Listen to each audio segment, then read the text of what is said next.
I'm Abbe Rolnick, and I'm an old friend of the Deming Library. I was on the Friends Committee for way until, I don't know, late into the end of the 90s or beginning of the 2000s. I'm not sure exactly where the cutoff was.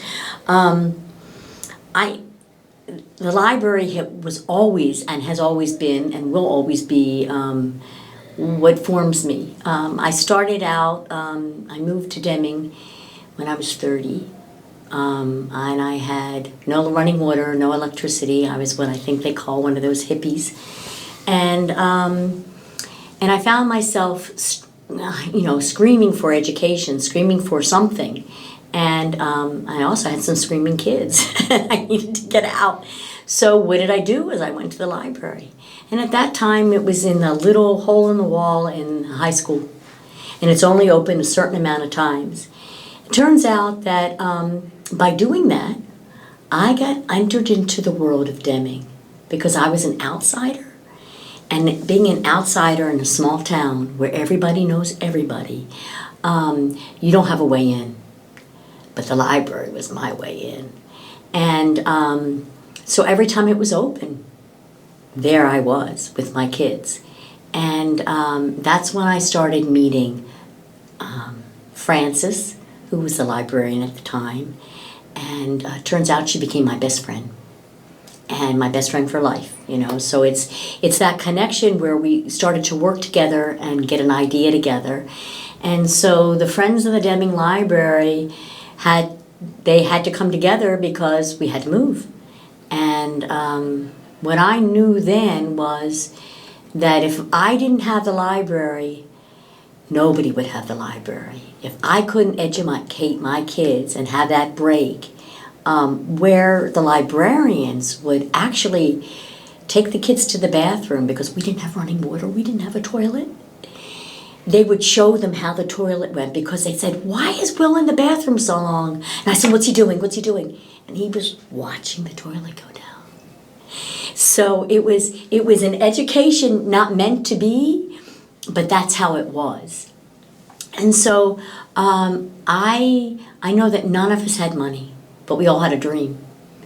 And what we did have was a dream, and we had skills, and we had education. And so I think that brought together a high energy where I was an accountant, and I had gone to school in Boston, and I loved books, and I had an emphasis. I worked at Village Books. I had all these things, but I had the need out in the county.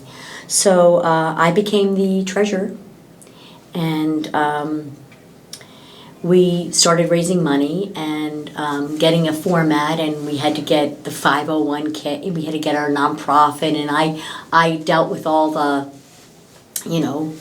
hiccups for the federals and all of that. I was capable of that.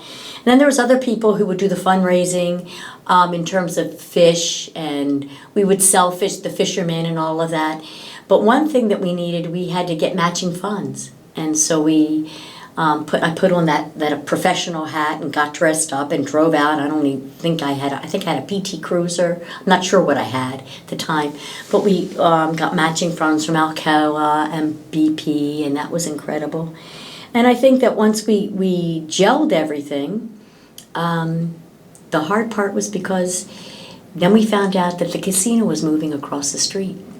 And I remember some of the patrons were upset. And we friends said, "Nah, don't worry about it. Everybody needs to read. Everybody needs to educate. And everybody is welcome in this library." And that's what made me feel good. And so, sure enough, the casino just donated and donated, and it was the best neighbor you could ever. If there was snow, they were there to help. No matter what, they were there to do something.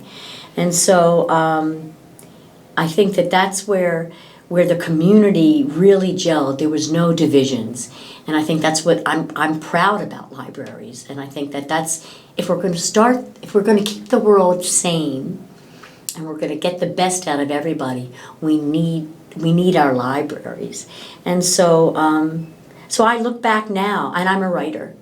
So I remember when I was writing, and the librarians would do all the reference librarian, they would do all the research. So there were so many connections.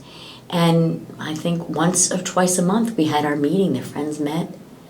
And it was serious and fun. We believed in each other, and we believed in the whole concept, and we had to do everything. So that's my short but brief library story.